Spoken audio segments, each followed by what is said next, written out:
Taman Nasional Tesonilo Riau adalah salah satu kawasan hutan di Indonesia yang pesat tingkat kerusakannya. Dari penelusuran Jane Simangunsong, kawasan seluas 83.000 hektar lebih ini tak dijaga aparat yang sepadan. Hutan yang tersisa kini hanya seperempatnya saja. Banyak orang yang meraup uang dari kawasan yang seharusnya dilindungi, mengeruk keuntungan dari lahan yang terlarang. Dari penelusuran Janes, hampir punahnya gajah Sumatera hanyalah salah satu dampaknya.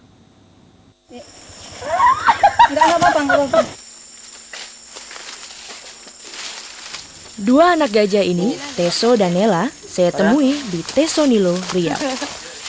Ini tergolong yang masih kecil ya? Ini baru 6 tahun. 6 tahun. Kalau induknya? Induknya Besar. besar ya? Iya, udah punya adik lagi. Oh, udah punya adik lagi. Iya. Ini mau diapain, Kak? Mau dimandiin? Mau dimandiin ke bak. Ini betina. Betina. Yuk, mau dibawa keluar ya, Kak? Iya, biar.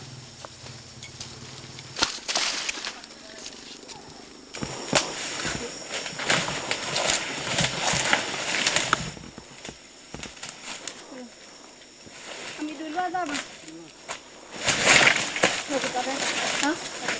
Ambil dulu dah. Dia mau jalan mobilnya. Mundur. Taman Nasional seluas 83.000 hektar ini adalah habitat mereka. Gajah-gajah Sumatera,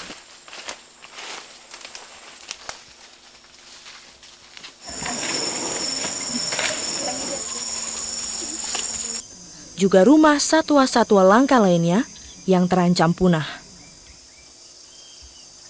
Apa aja biasa bisa dilihat di Tesonilo, Pak? Ya, terutama di Tesonilo sendiri ya, TNTN ini merupakan tempat habitatnya salah satu yaitu Sumatera, gajah Sumatera. Gajah Sumatera, sudah itu harimau Sumatera. Dan ada juga tapir. Tapir. Iya. Itu kalau di sini nggak berkeliaran kan, Pak, harimaunya? Atau ada jangan-jangan? Musim-musimnya ada juga sih. Oh, Bu. musim-musimnya ada juga. Iya.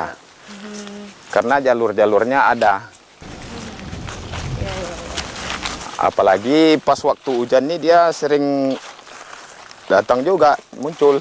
Ah, Pak, harimau Sumatera? Iya, kalau hujan tuh dia sering keluar itu untuk cari makan. Oke.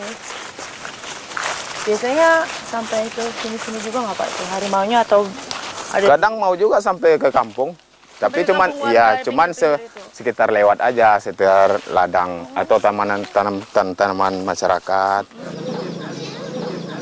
2 dekade lalu, gajah dan harimau Sumatera masih bebas berkeliaran di hutan seluas 1,5 juta hektar.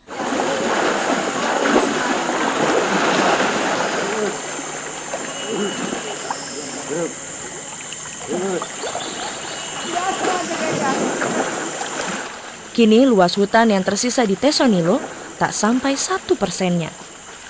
Ketika habitatnya semakin sempit, gajah Sumatera mati di rumahnya sendiri.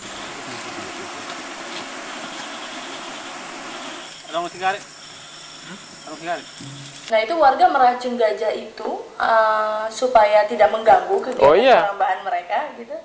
Bahkan gubuknya dihancurkan. Ya, ibaratnya rumahnya diganggu soalnya kan, Pak. Tapi ada juga pemburu profesional, dia cari gading. Iya. Itu pada tahun 2000-an yang marak sekitar Asia. Nah, kenapa terjadi? Karena beberapa negara di Afrika itu moratorium, tidak boleh berburu gading. Nah, akibatnya Asia sasarannya. Para pemburu di internasional itu mereka mungkin mafia, lari ke benua Asia, termasuk yang di Kalimantan. Penjelasan Kepala Balai Taman Nasional Tesonilo Kupin Simbolon menjawab pertanyaan saya, mengapa Taman Nasional ini tak aman bagi satwa yang hidup di dalamnya.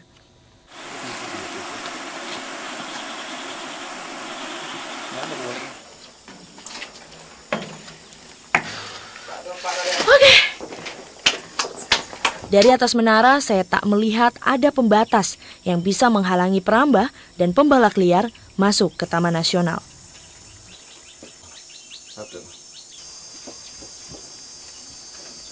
Emang beneran nggak ada pembatas, maksudnya kayak pagar? Ada, sebelum-sebelumnya kita sudah bikin pal batas sama patok-patok di situ. Terus? Cuman mereka sudah dipasang, mereka buang. Warga buang? Ya, warga buang karena duit mereka sudah banyak tertanam di sini. Mulai membersihkan lahan, pupuknya, upah tanam, datangkan bibit, pakai truk, upah pekerjanya. Jadi mereka bongkar? Bongkar. Pembatas yang sudah dibuat ya? Iya, pembatas.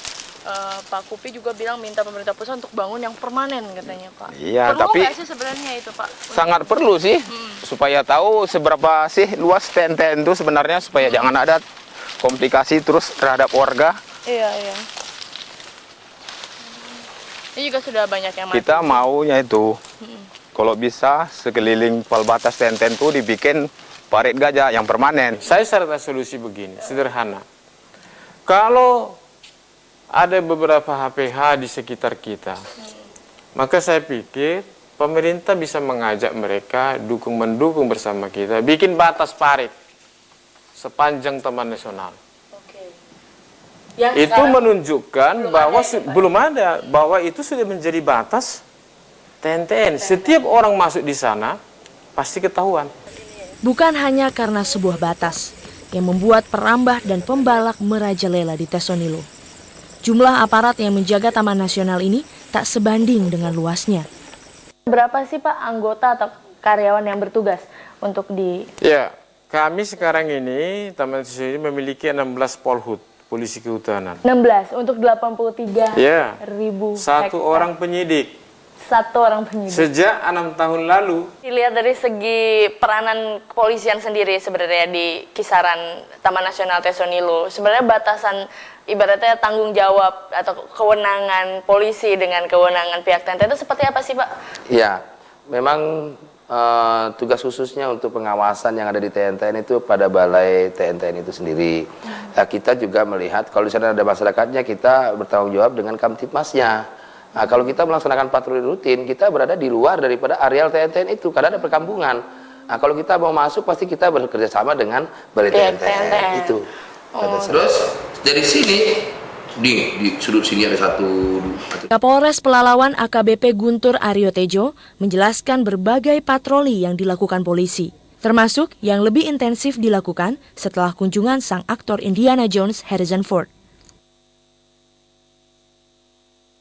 Kalau misalnya yang patroli kemarin via udara itu yang untuk memantau itu berdasarkan apa Pak? Laporan apa ataukah berdasarkan salah satunya kedatangan Horizon dan sebagainya, itu ada kaitannya? Kita ingin memastikan saja yang bagian mana sih yang dibilang gundul, bagian mana sih dibilang ada illegal logging, bagian mana sih yang dibakar, bagian mana sih batasan-batasan TNTN itu yang mau kita cek.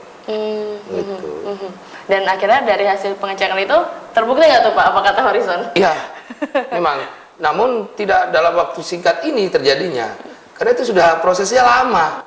Pengerusakan Tesonilo pada akhirnya berpengaruh pada populasi satwa langka yang hidup di dalamnya, terutama populasi gajah yang berkurang hingga lebih dari 80% dalam 2 dekade terakhir. Pada tahun 2000-an, kantong-kantong gajah di Provinsi Riau itu masih dihitung ada 26.